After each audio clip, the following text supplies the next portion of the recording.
Hello, friends. This is Dave Hurwitz, executive editor at ClassicsToday.com, here with the least ideal Mahler Symphony cycle by major conductors. In fact, on my list, I need to capitalize least so that everybody gets the picture. All right, you ready to go? Again, when I talk about least ideal, I'm not necessarily talking about horrible performances, although some of them are. I'm talking about performances that are part of complete cycles, where these are the weak links. Because the idea of the ideal cycles was to put together performances where there are no weak links. Not necessarily the best, whatever that means, but just performances where you could find your own cycle of different people with different approaches that are all really good. Well, these are not really good. It's that simple, starting with the Symphony No. 1 with Osmo Vänskä and the Minnesota Orchestra on bis. Oh my goodness, whatever happened to Osmo Vänskä? He became this micromanagement nightmare with the Minnesota Orchestra, and I just don't get it. He was such a terrific conductor when he was in Lahti, and he started in Minnesota doing some very fine work in Beethoven and things like that, really good work. But then he started doing this Mahler cycle, and Mahler, I guess, just invites you to futz, to fool around, to tinker. And the first symphony, though, is all about youth, freshness, spontaneity, precisely the qualities that this performance has absolutely none of. It's just awful. It's twitchy and picky, and it never goes anywhere. Oh gosh, it's horrible. Absolutely horrible. Symphony No. 2, the Resurrection, with David Zinman and the Tonhalle Orchestra on RCA. Well, Zinman did a complete Mahler cycle. Zinman is a really good conductor. I like Zinman. I like him very, very much. He made wonderful recordings for Telarc, and he's done some stunning stuff for RCA and Arte Nova particularly. The Beethoven piano concertos with Bronfman, the Schumann symphonies, really first-class stuff. But his Mahler was totally a mixed bag. Part of the problem was, the SACD sonics, that surround sound problem, when people were all doing that without really mastering the technology and making great sounding recordings. That was one issue. But also Zinman himself, who did one of my favorite Rimsky-Korsakov collections on Philips when he was in Rotterdam. He has a very, very Catholic repertoire. He's not the kind of guy who's going to just let it all hang out and go crazy, as Mahler demands that you do, especially in the Second Symphony. I mean, come on. That big climax before the chorus comes in, right? Crash! Da-da-da-da-da-da! Da-da-da-da-da-da! Whack, whack, whack, whack! With the tam-tam and all this. It's got to just blow you through the roof. And it never does. It's not a terrible performance. It's a clean performance, a professional performance. But we don't want professional in Mahler 2. We want spectacular. And this just isn't. Symphony No. 3, Haitink, with the Chicago Symphony Orchestra on CSO Resound. Well, as you may know, Haitink made one of the great recordings of the third with the Concertgebouw back in his early days, when that orchestra had a wonderfully characteristic sound that was different from everybody else's. And he kept the thing moving, and it has the most gorgeous final chord of any performance ever. I mean, for the last chord of the Adagio, it's worth hearing the record. It's a beautiful, beautiful performance, full of light and clarity and freshness, and it's wonderful. Well, the Chicago Symphony version is not terrible.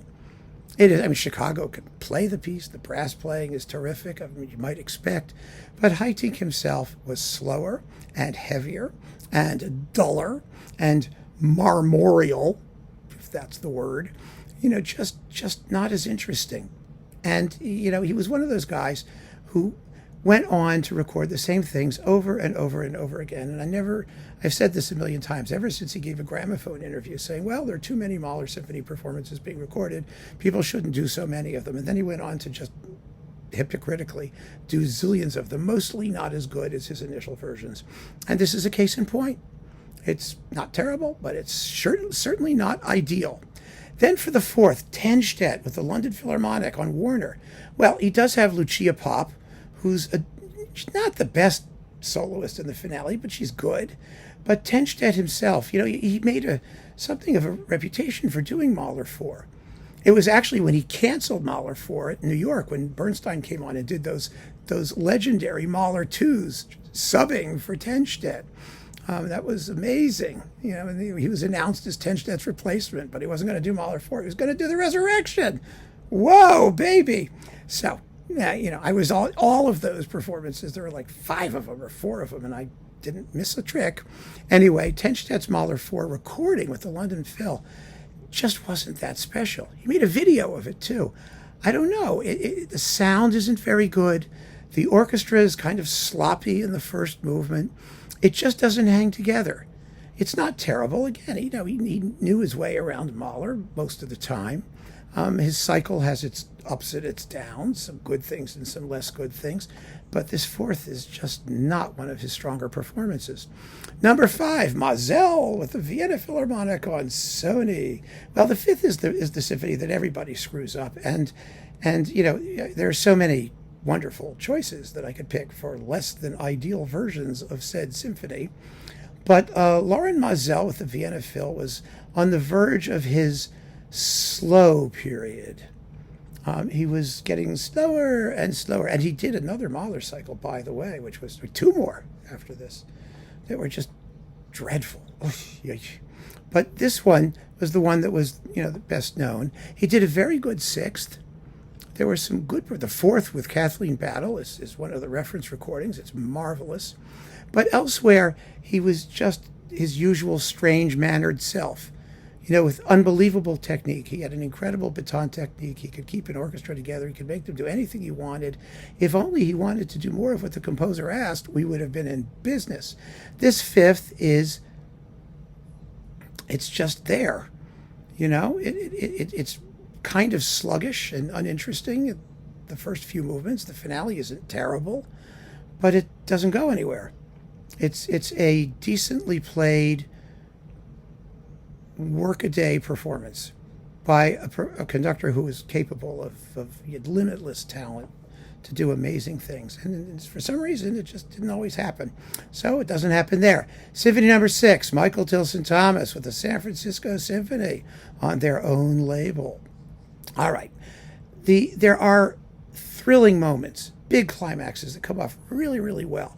But Tilson Thomas also started to become kind of a micromanager, and it's just such a bad thing to start that when you're doing a Mahler cycle.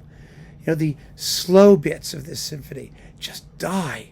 The cowbell interlude in the first movement, the whole andante, it's just lethally slow and uninteresting. He tends to make retards wherever he can at the ends of phrases when the music needs to move on and he's lingering over something here or there.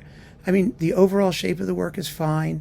The interpretation as such, in the large, is right. But those moments, those interpretive moments where he's saying, look at me, watch me, look at what I can do. No. And especially not with the 6th, which has, it's about fate. It's about inevitability. It's about doom. It's not about, stop making a rest stop every time you come to a gas station. You know what I mean? It doesn't work. So that's a much less than ideal Mahler 6th. Number 7, Sinopoli with the Philharmonia on DG. His Mahler cycle is frankly just weird. Really weird. I mean, he's so into the, fin de siècle decadence and morbidity, and he's kind of a chord guy, so he's schmoozing around with texture all the time, and this 7th is a mess. It's just a mess. I mean, the orchestral playing's terrible. The trumpets are cracking in the finale, and it has. There are moments when Mahler goes in for that sort of dark, textural, expressionistic stuff where he really, really nails it. But when it comes to the symphonic element, the idea the music has to keep moving and it has to have an overall shape, and it just doesn't go anywhere. And again, the orchestra is not on the top of its form, and they don't seem to care, which when it first came out drove me crazy. This is one of the less alluring entrances or entrees in his Mahler cycle.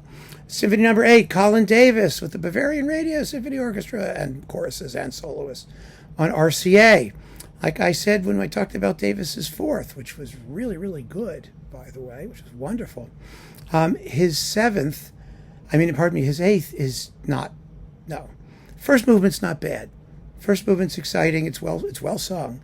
But the finale, it's like 65 minutes. It's deathly. Absolutely deathly. It's sluggish, and some of the singing is just not right. And oh gosh, and Davis is a bore. I mean, he's just boring. I don't know what happens to him. Sometimes he's just alive and thrilling, and at other times he's just he just doesn't go anywhere. And this second movement of the eighth is just one of the dullest on disc. So that's not ideal. Neither is the Boulez Das Lied von der Erde on Deutsche Grammophon with Michael Schade, and Michael Schade, whatever his name is, and Violetta Urmana. Now, the singing is really quite good. Urmana is wonderful in Abschied. She's a wonderful singer. Boulez just destroys it. It's with the Vienna Phil, and as you know, the Vienna Phil has to be pushed to do Mahler correctly. It's not in their wheelhouse, and everyone has noticed that and said that, but there are conductors who they either liked and were willing to work with, or who were able to push them to do it right. Bernstein, Maida, there are others. They can do it. They don't. Boulez just isn't interested. He's not interested in making the effort. He destroys this performance. It is a completely flat-footed, limited in dynamic range, uninteresting performance from first to note to last on his part. And it just doesn't matter how good the singers are if the conductor doesn't care. If he's just beating time. He's just accompanying. He's not realizing any of the richness, the color, the fabulous orchestration, the expressionist tints and Abschied and the climax of the first movement. All of that goes for nothing with Boulez. It's really a shame. I guess he did it because he had to finish his Mahler. But, it's very interesting because, people regard Das Lied von der Erde as Mahler's most personal work. And Boulez was the most impersonal of conductors. So are we surprised? Finally, Symphony No. 9, Barbirolli with the Berlin Philharmonic on Warner.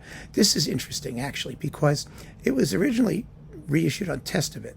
And then, Warner realized, or EMI realized, that they had a Barbirolli Mahler ninth after his famous fifth and the somewhat famous sixth.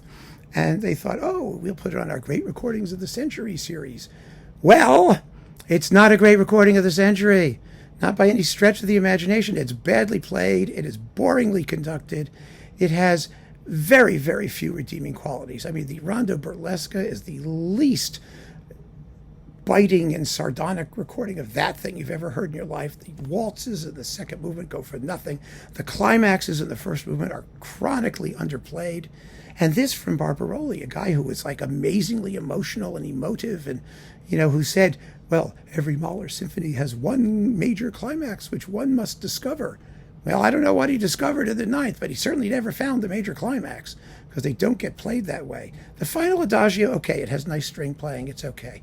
But the rest of it, just a mess. Some people swear by this performance. All I can say is they're on drugs. They have no idea what they're talking about. It's a bore. So there you have it, my friends. The least ideal Mahler Symphony Cycle by major conductors.